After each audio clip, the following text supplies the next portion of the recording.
ជាអ្វីដឹងត្រឹមថាបេងដងថ្លៃមានគេរួចហើយកុំព្រោះតែស្រលាញ់អូនធ្វើឲ្យគេយំខ្ញុំមិនយល់ព្រមឲ្យបងក្បត់ចិត្តគេឡើយនាងស្រលាញ់បងមិនភ្លាវផ្លាំងបដគូបងអាសូរដល់ចិត្តស្រីម្នាក់នោះផងបេងដងអូនគ្មានលទ្ធភាពទទួលយកបង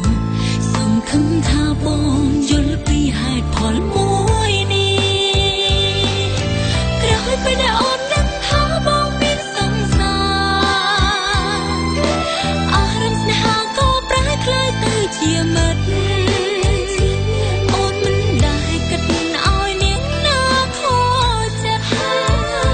ព្រមតែអូនអាណិតដល់ចិត្តមនុស្សស្រីដូចគ្នា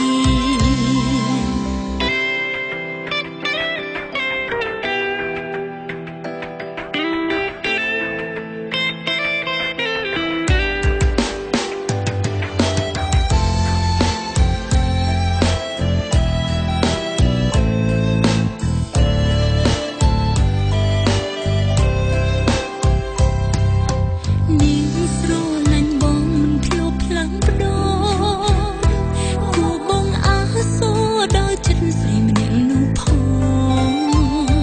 បេងដងអូនគ្មានលទ្ធភាពទទួលយកបង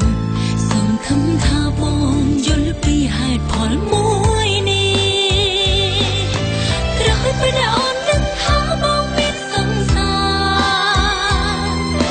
អារម្មណ៍ស្នេហាក៏ប្រែក្លាយទៅជាមិត្ត